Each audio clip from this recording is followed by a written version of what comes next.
네, 제가 기도하고 예배 시작하겠습니다. 하나님 감사합니다. 오늘도 저희에게 생명을 주시고 또 귀한 교회 공동체에 나와서 예배하게 하시고 또한 설교를 듣게 하시니 감사합니다. 오늘 이 시간 우리와 함께 하여 주셔서 주님 주신 말씀을 잘 이해하고 우리 삶 속에서 해석할 수 있도록 인도하여 주옵소서.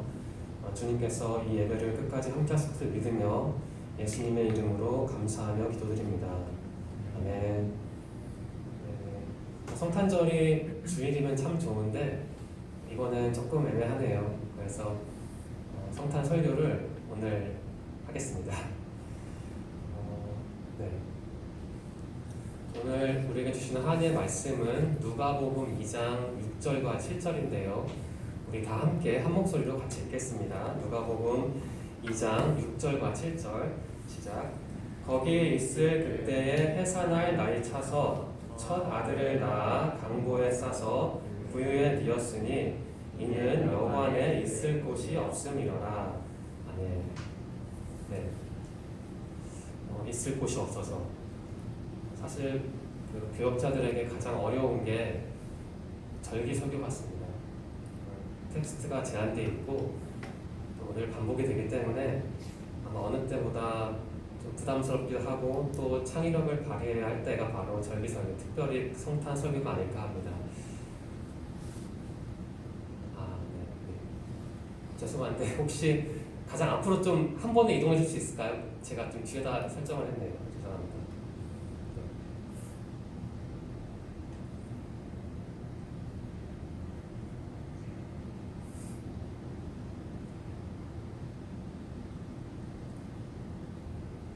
또 어김없이 우리에게는 그 날이 다가오는 것 같습니다. 네, 성탄절이죠. 예수라는 사람의 탄생을 기념하는 날이죠. 여러분, 예수님이 언제 태어나셨나요? 승현 형제 혹시 또 저와 눈이 맞췄는데 예수님이 12월 25일 날 태어나셨나요? 네, 사실 예수님의 탄생일은 아무도 모르죠. 우리의 신앙의 선조들이 날을 임의로 정해서 기념을 한 거죠. 상식적으로 그냥 알아두시면 될 것 같습니다. 네, 제가 개역개정 성경을 다시 읽겠습니다. 거기에 있을 그때에 해산할 날이 차서 첫 아들을 낳아 강보에 싸서 구유에 뉘었으니 이는 여관에 있을 곳이 없음이로라. 저에게는 이 없음이로라, 있을 곳이 없었다, 이 표현이 마음에 깊이 다가왔습니다. 여러분들에게는 이 성경 구절 중에 어느 부분이 가장 마음에 다가왔는지 궁금하네요. 당시 예수님이 태어날 즈음에 2장 1절이죠. 가이사 아구스토가 명령을 내렸습니다. 호적 조사를 하라는 거죠. TMI인데 이 호적 조사가 역사적 사실이 아니었다라는 주장도 있긴 합니다. 아무튼 성경에 따르면 호적 조사가 시행이 됐고 그래서 어쩔 수 없이 예수의 아버지 요셉과 어머니 마리아는 나사렛에서 베들레헴으로 이동을 해야 했습니다. 잘 보이지 않을 수 있는데 나사렛에서 베들레헴은 직선 거리로 한 130km 정도 되죠.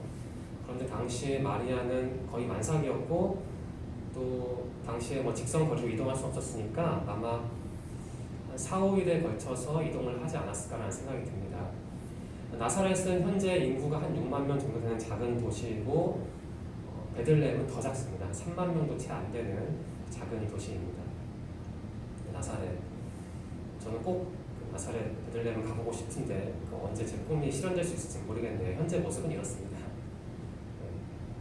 생각보다 제 예상보다는 도시의 모습이 어떤 부분은 예쁘기도 하네요. 사진이 그렇게 찍은 걸 수도 있지만 베들레헴은 이렇습니다. 인구는 한 3만 명 정도 되는데 여러 가지 종교가 섞여 있기 때문에 좀 건물 모양이 특이하죠. 참고로 왼쪽에 있는 사진은 예수가 탄생한 곳으로 현지 사람들이 믿는 장소라고 합니다. 사실 예수님의 탄생한 장소는 베들레헴으로 알려져 있는데 정확한 장소는 모르기 때문에 저것도 일종의 추정치인 거죠. 네. 오늘 하나님께서 우리에게 주신 말씀을 제가 현대인의 성경을 읽겠습니다.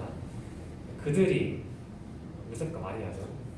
베들레헴에 도착했을 때 해산 날이 찼다.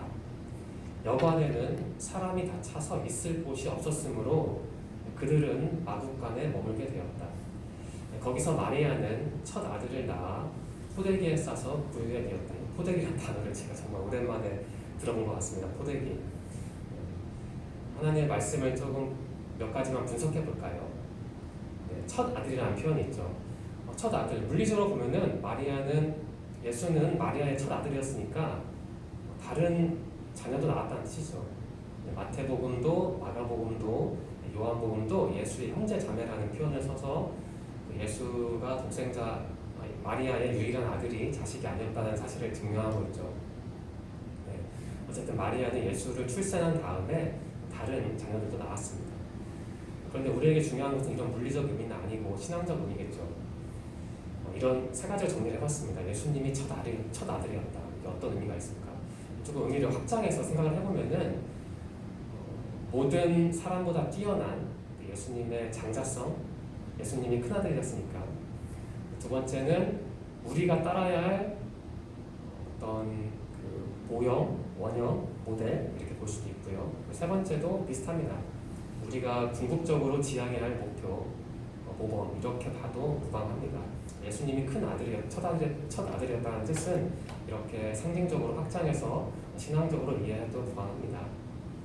네, 예수님은 단순히 마리아의 첫 아들이었을 뿐만 아니라 우리가 지향해야 할, 비록 우리와 같은 인간이기도 하지만 우리가 끝까지 따라가야 할 우리의 스승이기도 하죠. 구유라는 표현이 있는데 우리는 보통 여물통을 생각하지만 어떤 학자에 따르면 아마 예수님은 동굴에서 태어나지 않았을까라는 말도 합니다. 네, 여물통.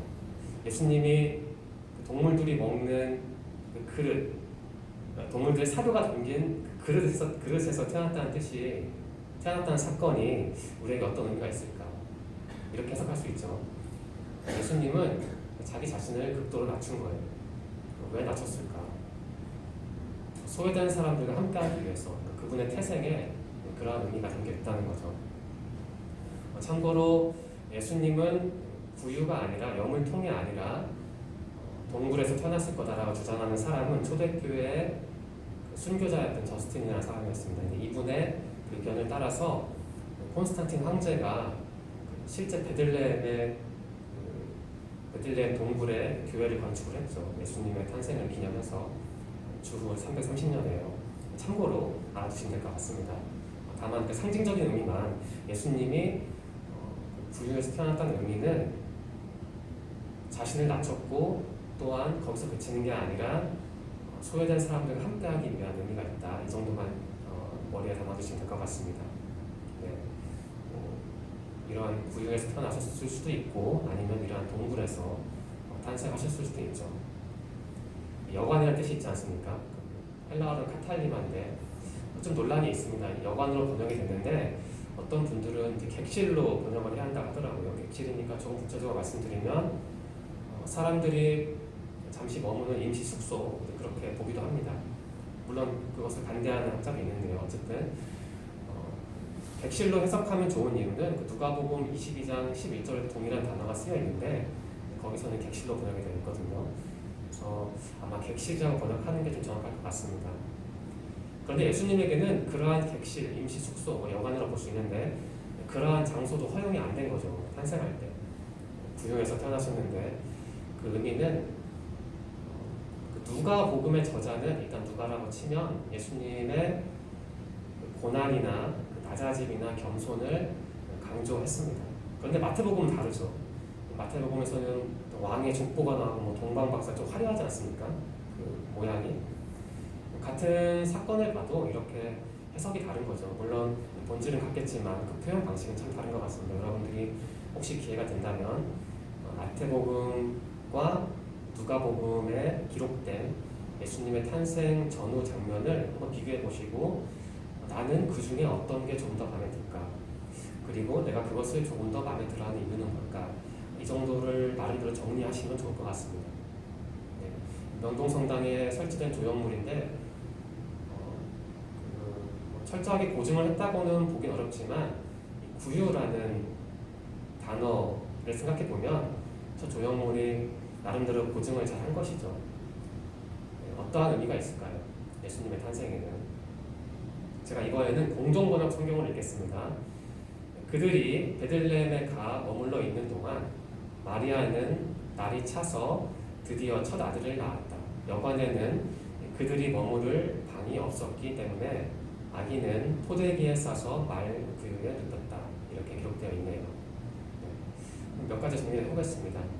첫 번째로 제가 말씀드리고 싶은 것은 우리가 예수님의 탄생에서 혹은 탄생과 관련된 그 배경에서 얻을 수 있는 메시지는 이겁니다.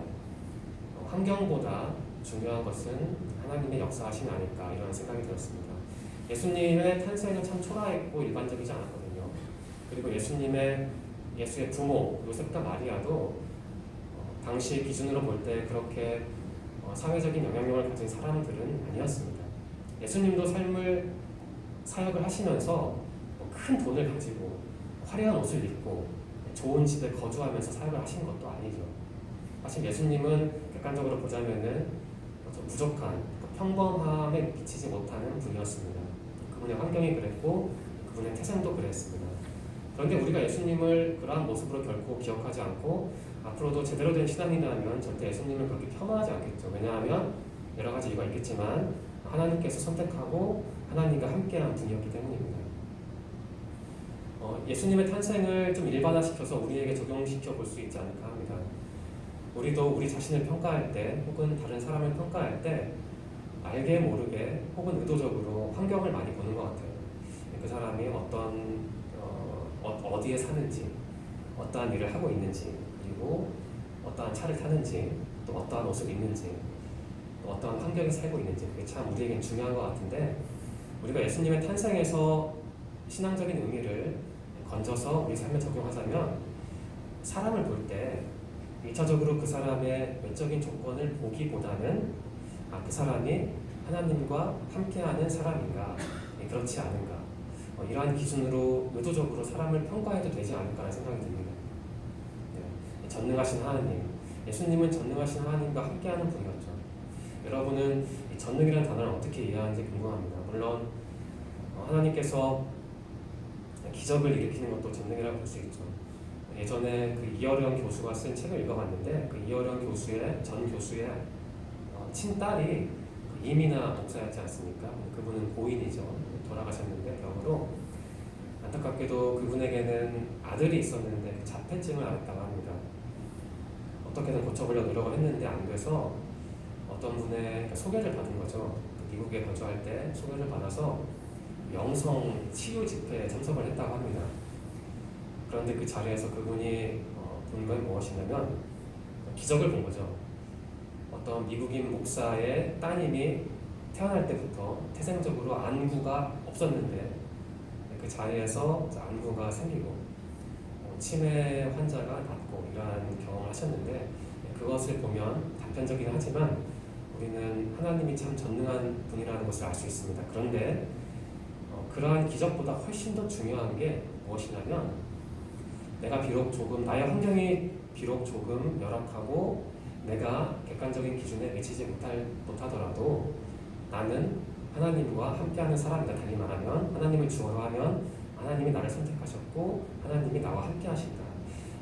바로 이게 그 전능한 하나님이라고 할 때 그 전능함을 정의하는 하나의 기준이기도 하고 저는 전능한 하나님이라고 할 때 전능함을 기적을 일으키는 하나님보다는 나와 끝까지 함께 하시는 하나님으로 이해하는 게 맞지 않을까라는 생각이 들긴 합니다. 물론 사람마다 생각이 다르기 때문에 여러분도 나름대로 전능함이라는 단어를 정의해 보시고 특별히 성탄을 맞이해서 예수님의 탄생과 관련해서 예수님의 사역과 관련해서 그리고 예수님의 삶과 죽음 전체와 관련해서 이 전능한 하나님을 한번 나름대로 이해해 보시길 바랍니다. 제가 정리한 두 번째 의미는 이것입니다. 사람의 신분이 아닌 내면을 보시는 예수님. 예수님은 가령 제자들을 선택할 때 그 사람들의 개인적인 능력치를 보신 것 같지는 않아요. 어찌 보면 예수님은 제자들을 선택할 때 그들의 내면을 보신 것 같아요. 앞에서 말씀드린 메시지와 일맥상통하기도 하는데 예수님의 모습을 보면 우리의 모습을 반성하게 됩니다. 여러분들은 여러분 자신을 혹은 타인을 어떠한 기준으로 바라보는지 모르겠습니다. 솔직히 말하면 우리는 사람이니까 어쩔 수 없으니까 다른 사람을 돈으로 평가할 때가 참 많죠. 집으로 평가할 수도 있겠죠. 특별히 결혼할 때 이 돈과 집이라는 기준은 절대적인 기준이 된 것 같아요. 그런데 예수님은 그렇지 않았죠. 우리도 한번 예수님의 모습을 이 성탄절 기간에라도 실천할 필요가 있을 것 같습니다. 비록 어떤 사람이 처한 환경적 조건이 사막처럼 딱딱하고 날카롭고 열악하더라도 그 사람의 내면은 분명히 다를 수 있거든요. 가장 중요한 건 물론 환경도 무시할 수 없겠죠. 하지만 가장 중요한 건 과연 그 사람이 마음 깊숙한 곳에서부터 예수님을 제대로 이해하고 예수님을 따라가고 예수님을 닮고자 노력하는가 아닌가, 그러한 기준이 아닐까 합니다. 네. 제가 세 번째로 생각해 본 건 이것입니다. 예수 그리스도는 우리가 기뻐해야 할 이유가 되어야 하지 않을까 합니다. 우리는 성탄절 때 여러 가지 공연도 하고 또 장식도 하고 기뻐하는데 예수님보다는 좀 날카로운 생각이고 좀 굳이 좀 비평적인 생각인데 성탄절을 맞이하는 우리의 모습을 한번 점검해 볼 필요는 있는 것 같아요. 우리가 성탄절 이 날짜를 기념하는 건지 아니면 예수님 자체를, 그분 존재 자체를 기념하는 건지 한번 고민해 볼 필요가 있을 것 같습니다. 그리고 확장해서 우리가 삶을 살아가면서 마땅히 신앙인으로서 기뻐해야 하고 감사해야 하는데 과연 기쁨과 감사의 근원은 무엇일까? 예수가 되어야 할 텐데 과연 나에게 그 근원은 무엇일까? 한번 굳이 비판적으로 한번 따져봐도 되지 않을까라는 생각이 듭니다. 네, 우리의 기쁨의 근원은 예수일 수밖에 없고 1차적으로 예수여야 하죠. 여러분들이 삶을 살면서 감사의 조건도 필요하고 기쁨의 환경도 필요할 텐데 기쁨과 감사를 예수의 존재라는 기준으로 나름대로 구성해봐도 될 것 같아요. 제가 가장 집중적으로 생각해 본 게 바로 이겁니다. 네 번째 메시지는 과연 내 마음에는 예수를 위한 방이 있나. 이 학자가 이런 말을 하더라고요. 숙소에, 예수님의 탄생과 관련된 말입니다. 숙소에 방이 없었다는 것은 예수에게는 상징적인 사건이었다. 예수를 위한 방이 있었다면 그것은 십자가뿐이었다. 이런 말을 합니다. 예수님은 태어날 때도 자기만의 방이 없었고 돌아가실 때도 정상적인 방법으로 돌아가시진 않았죠. 제가 2012년도에 그때 신학교에 입학을 했는데 학교에서 의무 교육 프로그램이 있었습니다. 태안에 있는 모 기도원에 가서 일종의 영성 훈련을 받는 거였거든요. 훈련 받는 날 하루는 그 영성 훈련소를 운영하는 목사님과 면담 비슷한 걸 해야 했는데 제가 당시 상황은 잘 기억나지 않지만 어쨌든 이 말씀이었던 것 같아요. 이 말씀을 가지고 서로 얘기를 나누다가 저에게는 이게 다가왔거든요. 앞에서 말씀드린 것처럼 7절인데 첫 아들을 낳아 강보에 싸서 구유에 뉘었으니 이는 여관에 있을 곳이 없음이로다. 여관에 있을 곳이 없었다. 예수님이 여관에서 태어난 것도 아니고 낡은 숙소에서 태어난 것도 아니고 여관에 딸린 그런 구유, 동물들이 기거하는 곳에서 태어났다. 이게 제 마음에 참 다가왔거든요. 왜 다가왔냐면 어쩌면 여관이 우리의 마음과 같지 않나 하는 생각이 들었기 때문입니다. 그러니까 우리 마음에 예수님이 기거할 장소가 어쩌면 부족한 게 아닐까. 우리가 예수님을 어쩌면 홀대하는 거 아닐까. 그런 생각이 들었거든요. 그런데 이번에 설교를 준비하면서 이 학자의 글을 읽다가 저와 생각이 비슷해서 반갑기도 하고 또 뿌듯하기도 했습니다. 이런 말을 합니다. 예수께서는 사람들이 여러 가지 일로 가득 차 있는 마음 속에 들어가시고자 했다. 그러나 그는 예수님은 우리 마음의 입구를 찾을 수 없었다. 오늘날까지 예수는 아직도 그 입구를 찾고 계시지만 사람들은 여전히 예수를 거절하고 있을 뿐이다. 즐거운 기간이고 또 마땅히 예수님을 축하해야 할 기간인데 굳이 다시 한번 비판적으로 생각을 해보면은 과연 우리가 이 성탄절에 무엇을 기념하는가를 잘 생각해봐야 할 것 같습니다. 우리가 행사를 하는 게 행사를 하기 위해서 행사를 하는 것은 아니잖아요. 우리가 크리스마스 트리를 설치하는 게 트리를 보려고 설치하는 것도 아니죠. 그런데 당장 저부터도 그렇고 예수님의 탄생을 그렇게 제대로 기념하는 것 같지는 않습니다. 예수님은 항상 우리 마음에 거하고자 하시지만 그 입구를 찾지 못한다고 이 학자는 지적을 하고 있네요. 저에게 적용되는 말입니다. 과연 제 마음에 예수님을 위한 어떤 공간이 있는지 저는 이번에 반성할 수밖에 없었습니다. 여러분들도 혹시 기회가 된다면 저 학자의 말을 한번 마음속에 담아두시고 과연 내 마음에 예수님이 거할 특별한 자리가 있을까? 있다면은 그 공간이 얼마나 클까? 그 공간이 있다면 그 공간은 무슨 색깔일까? 혹시 예수님보다 다른 요소에 더 좋은 공간을 배정하고 예수님이 거할 내 마음의 공간은 좀 자투리 공간인 건 아닐까? 이러한 생각도 이러한 비판도 해봐도 무방하지 않을까 합니다. 우리 마음은 참 미로와 같은 것 같아요. 내가 내 마음 이해하기 어렵고 타인의 마음 이해하기 더 어렵죠. 그리고 내 마음에 깊이 빠지면 사실 내 마음이지만 나 자신도 내 마음에서 빠져나오기가 쉽지는 않은 것 같습니다. 성탄절과 관련해서 제안시켜 말씀을 드리자면 우리 마음이 예수님 앞에 저렇게 굳건하게 닫혀진 건 아닐까라는 생각도 드네요. 오늘 있을 곳이 없어서라는 설교 제목으로 여러분들과 누가복음 말씀을 같이 나눴습니다. 제가 개역개정 성경을 다시 읽겠습니다. 거기 있을 그때에 해산할 날이 차서 첫 아들을 낳아 강보에 싸서 구유에 이었으니 이는 여관에 있을 곳이 없음이로라. 예수님이 있을 곳이 없었대요. 어찌 보면 예수님이 우리 마음에 있을 곳이 부족하지 않을까라는 생각이 이 즐거운 크리스마스 시기에 제 마음에 듭니다. 여러분들도 크리스마스를 맞이하면서 다시 한번 나에게 예수님은 어떠한 분일까? 그리고 내 마음에 예수님을 위한 자리는 충분히 마련된 것일까라는 비판적인 질문을 던져본다면 오히려 때로는 비판적인 태도를 통해서 신앙적으로 한 단계 좀 더 빠르게 효율적으로 발전할 수 있지 않을까라는 생각이 듭니다. 크리스마스 트리도 우리에게 중요하고 또 행사도 중요하고 그리고 우리가 서로 격려하는 것도 중요할 텐데 특별히 한 가지 제안을 드리자면 예수님이 그 구유에서 태어났다고 했는데 참 천한 자리에서 낮은 자리에서 태어난 예수님을 여러분들이 머릿속으로 상상하면서 예수님의 탄생이 나에게 어떠한 의미를 줄까? 그리고 예수님의 탄생을 통해 나는 어떠한 신앙이 되어야 할까라는 고민을 이번에 해보시고 그러한 고민을 넉넉하게 풍요롭게 한 다음에 토요일 성탄절을 맞이하신다면 예수님과 좀 더 깊이 동행하는 시간이 되지 않을까 합니다. 이번 주 누가복음 말씀을 나름대로 깊이 묵상하시고 자기만의 신앙적인 교훈을 풍성히 얻으시기를 간절히 소망합니다. 기도드리겠습니다.